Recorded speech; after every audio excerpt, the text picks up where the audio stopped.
From WFRB TV Local 5, your local election headquarters, this is Newsmaker Sunday with your host, Tom Zalaski.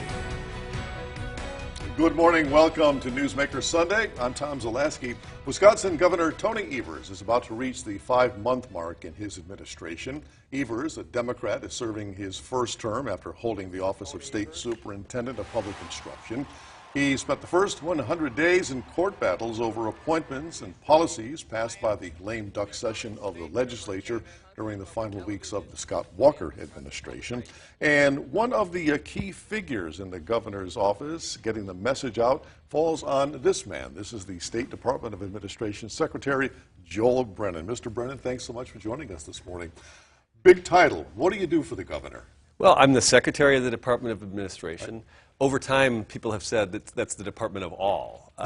It's a wide range of things that I think the expectations are. There are photographs of some of my predecessors when you walk in, and I think if you asked all of them, they'd probably say the job's a little different for each one. It's in some ways, it's measured by the times that you're in, the priorities that the governor has, but the main things that the Department of Administration does is we do things like we help create the state budget. We control, we do all of the human resources across every department. We control all the state buildings. We do all the fleet management, a number of other things. We do state-to-state relations with the tribes and Indian gaming. So a number of issues that are pretty diverse and a real array of things. So you talked about the state budget. What is your role in getting the state budget passed? Well, the State Budget Office sits within the Department of Administration. Okay. One of the governor's most trusted advisors is the State Budget Director, who works with us in the Department of Administration. And if I can take you back to the first 8 or 9 weeks of the governor's term, it's like a crooning or a crescendo to the end of getting to that budget process. So the governor has a list of priorities that he wants to get through. There's a state budget office that assembles those priorities, assembles them into a budget, and then submits it to the state legislature, which happened at the end of February in this year.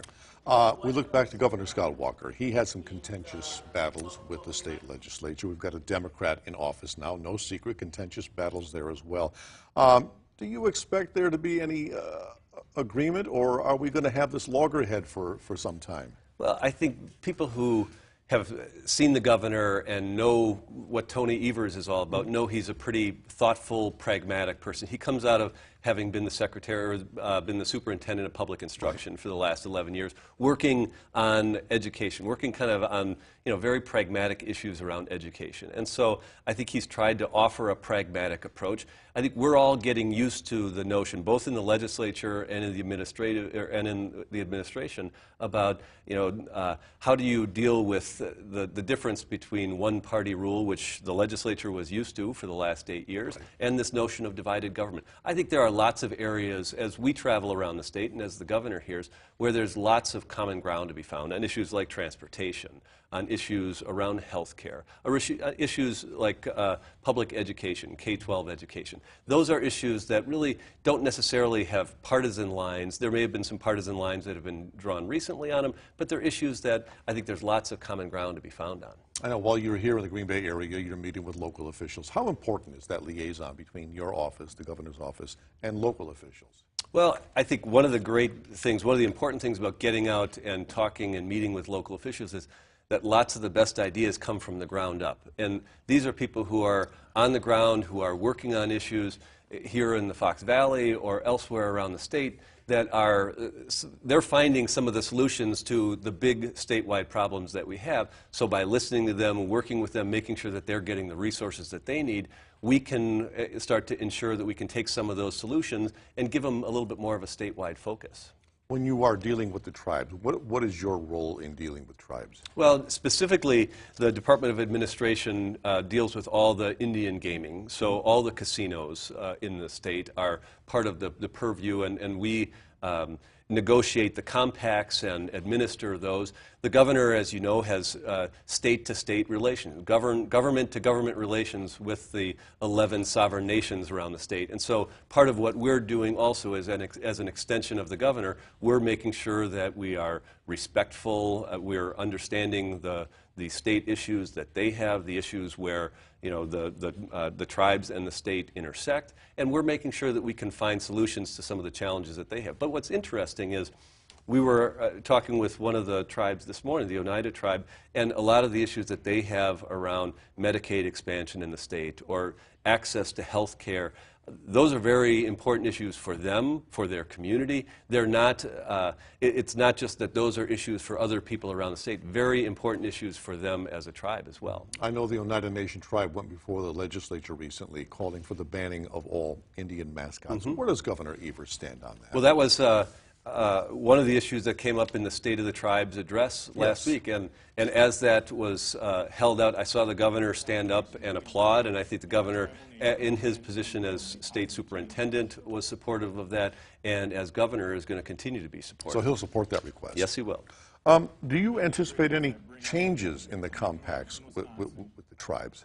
Well, the compacts are set out over a certain period of time, and there are compacts that will be up for amendment or up for discussion in the coming year, and I expect that the tribes will have some issues that they'll want to discuss about that. Now, not a whole lot of people know this. Your division, your office, handles charity raffles, bingo applications. How does that work? How do the people doing the charities, doing the bingos, deal with your office? What is that process? Well, it's interesting you should say it. So there are about 1,400 people in the Department of Administration who directly work for the Department of Administration. Within that particular area, there's about, I just met most of them within the last week or two, there's 3 or 4 who are doing most of those applications. And they've made some strides in the last few years of putting things online, doing things much more via electronic messaging or email. But a lot of what they do is they simply take in requests. They get thousands every year. They make sure that all the paperwork is handled, and then they're sending the license back out. So a lot of it is just kind of rote activity, but it's important, and I think that's the kind of thing that it's kind of an unsung hero job, because lots of nonprofits around the state are making significant resources and contributing to the work that they're doing through those licenses. Yeah, what is the request? What would I have to request of that office in order to get a license? You could go online. My guess is you could just go to wisconsin.gov. There is a one-page form. I think it's only 1 or 2 pages. You fill out. You make sure that you have your